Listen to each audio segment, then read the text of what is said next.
Gobierno de la Tarde Z101. Aquí estamos, Iluminada Muñoz, Surún Hernández, Héctor Rodríguez Pimentel, Abel Guzmán y este servidor de ustedes, Jesús Nova. Ahí está Josema en la dirección de audiovisuales y Francis Villalona en la dirección técnica. Es el tiempo de iniciar nuestra ronda de comentarios. De inmediato damos paso para escuchar justamente su exposición en el día de hoy a nuestro compañero Surún Hernández. Gracias, Jesús Nova. Y vamos a comenzar como iniciamos ahorita, en función de lo que uno quiere versus la realidad. Este mundo está hecho de realidades y esas realidades, por lo regular, son conformadas en primer lugar por circunstancias, por hechos, pero también por las disposiciones, la normativa que regula los distintos procesos. En el día de ayer, el juez apoderado de la causa de ese caso de corrupción que ha llevado y ha incluido tantos titulares, pues tomó una decisión. Y esa decisión implicó la imposición de medidas de coerción distintas a la prisión domiciliaria. Y esto viene porque lo malo... a la prisión... a la prisión preventiva. Preventiva o carcelaria. A la prisión preventiva, esencialmente. Y esto viene porque lo malo nunca descansa, justamente unos días después de que hubo una reunión entre Luis Abinader, una reunión coincidencial, y Danilo Medina, y eso ha creado un mar de especulaciones referente a que, al decir de las malas lenguas, pues ya hay un acuerdo de impunidad entre los que están, los encartados, los que han sufrido el rigor durante 2 años de un proceso penal que ha implicado acusaciones de corrupción, y Luis Abinader, que se quiere elegir. Y ambos, según las malas lenguas, pues ya se han puesto de acuerdo para cerrarle el paso a Leonel Fernández Reina, que según se dice es la persona a vencer. Estamos en el plano de la especulación, ¿cierto? Estoy hablando en función de lo que dicen las malas lenguas. Eso evidentemente contrasta con la realidad.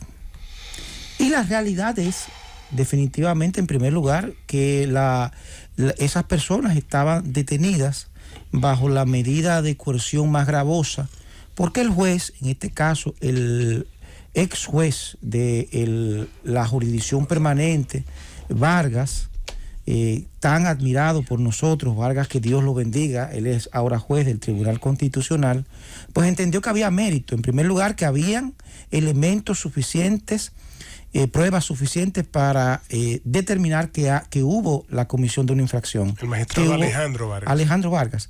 Que en segundo lugar, habían suficientes elementos para relacionar a esos encartados con esa comisión, con ese crimen, con esos actos de corrupción que estaban contenidos en esa solicitud de medida de coerción.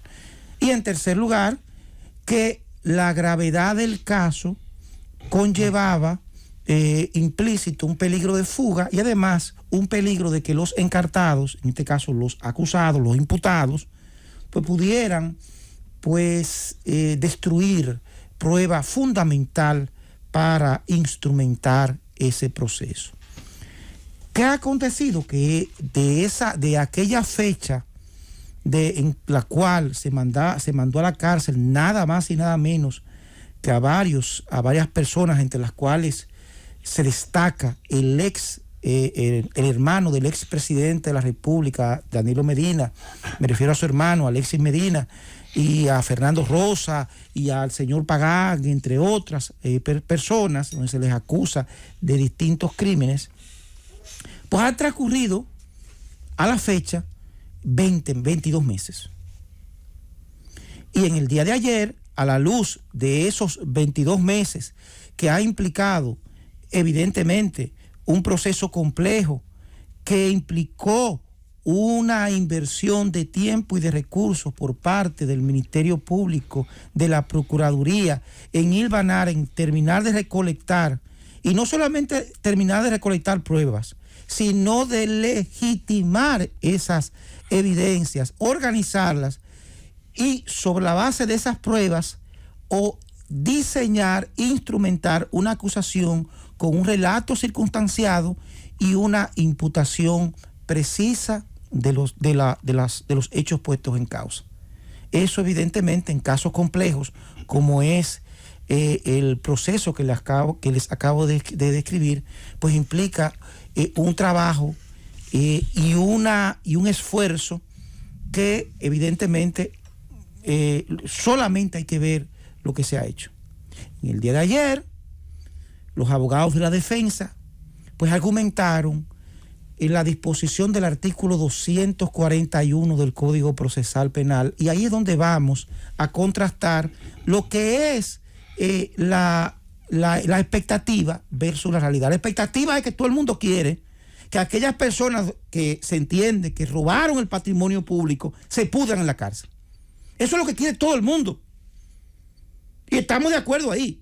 Ahora, la realidad es que hay un debido proceso que está normado por la Constitución, que establece que la prisión preventiva es excepcional, pero hay algo peor.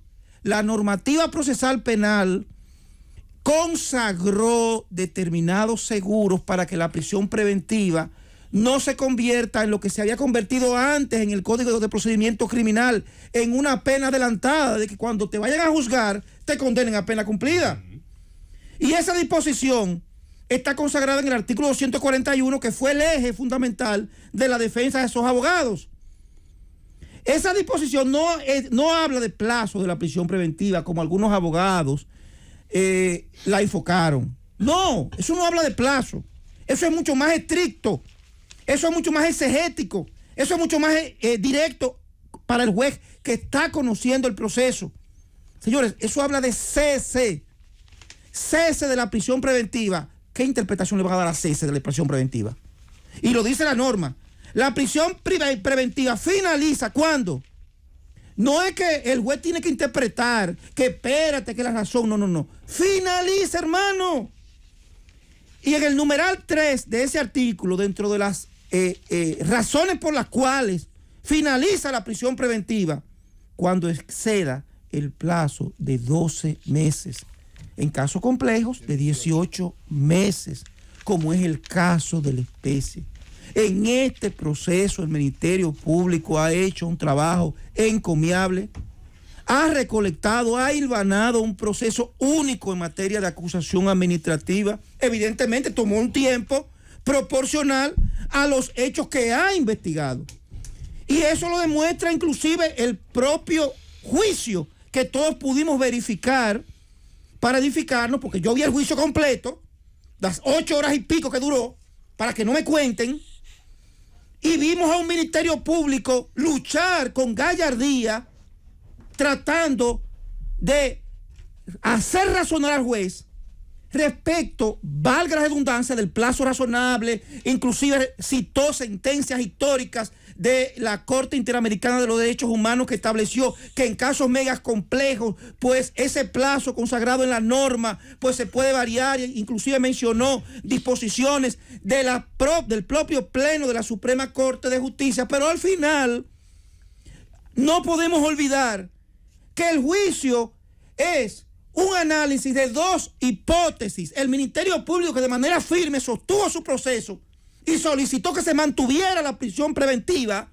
a contrapelo de lo que dice el artículo 241, porque llevaba un caso bastante difícil, porque ya tenían 22 meses. Y la otra hipótesis de los abogados, que se sostenían en una norma, en una ley, no que dice que la prisión preventiva tiene un plazo de tal, no, que dice que esa medida de coerción consistente en prisión preventiva concluyó. Esa imposición de prisión domiciliaria en ese proceso de corrupción administrativa nada tiene que ver con el fondo del proceso, nada tiene que ver con la acusación, nada tiene que ver con los elementos puestos en causa. ese proceso puede perfectamente, como ha ocurrido en otros casos, culminar con una sentencia condenatoria sobre la base de los elementos probatorios que sometan el Ministerio Público para sostener su acusación. Ministerio Público que no puede ser afectado por una campaña sucia que hay diciendo que ya fue parte de un acuerdo porque ha hecho un trabajo encomiable en favor de esta sociedad para que acabe la impunidad y castigar la corrupción de manera ejemplar. Llévatelo.